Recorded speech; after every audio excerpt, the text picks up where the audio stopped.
Alright, you've seen all these hummingbirds all over the place now. I have like 15 of them. Yeah. So I'm feeling like a slight genius because I keep on filling these bird feeders. They are tiny, but it keeps it fresh. Keep it fresh. But I feel like a small genius, let me tell you why. Because I have this, see it?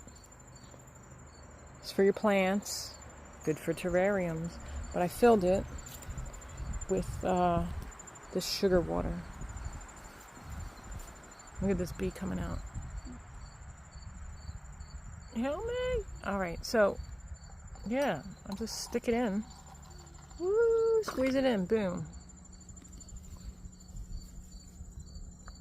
That's my Smarty Pants move of the day. I just wanted to share that with you in case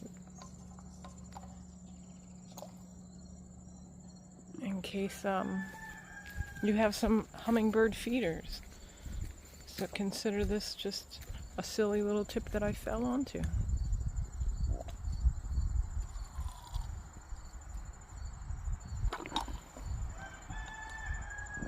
And forgive me, I'm trying to walk and chew gum at the same time doing this in video.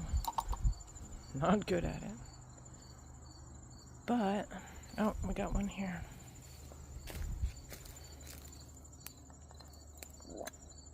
Look how quick and easy that was. Instead of taking all these feeders open. Alright. Let me know, guys.